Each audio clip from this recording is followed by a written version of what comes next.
Greetings, beloved. Welcome to your mystical Catholic Super Bowl predictions.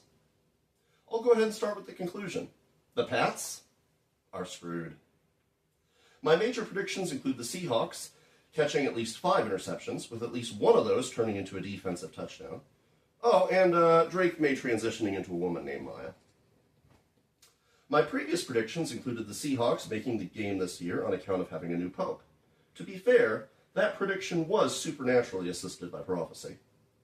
I can't quite claim magical divination on this one, even as a white witch, let alone as a witch of darkness like Esmeralda here. So let's dig into the numbers. First of all, on many statistics, these teams are almost shockingly similar.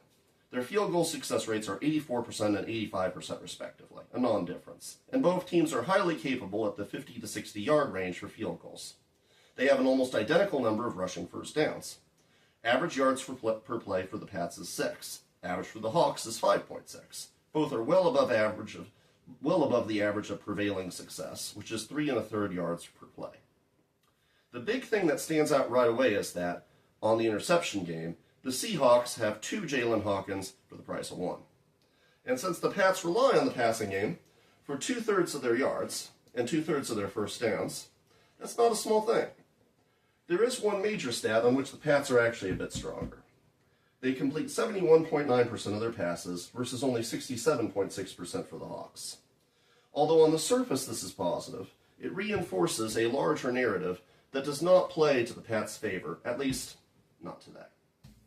It's no secret that the Seahawks are a famously good defense, with at least the least points allowed of any NFL team this season, 47 sacks inflicted, no opposing offensive runner able to exceed 100 rushing yards for a game, and the aforementioned ball hawks, one of whom is tied for second most interceptions caught this season. It is often said you can't run against the Seahawks defense, but the Pats don't run much to begin with, and that weakness on the rush makes you awfully predictable.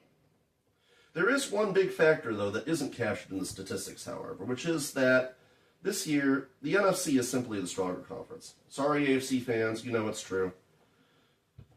The Seahawks have been playing great teams all years long. The 49ers, the Eagles, the Rams, the Bears, Pope Leo's favorite.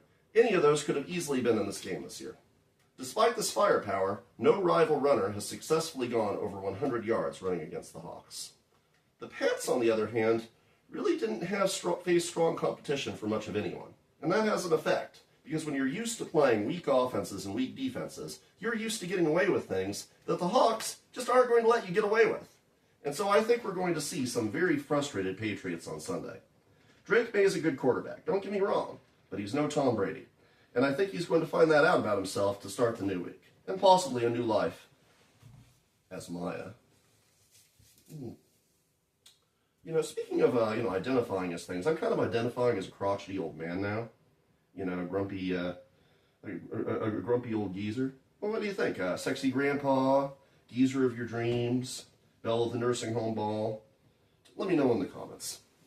All right. Have a great Super Bowl Sunday, everyone.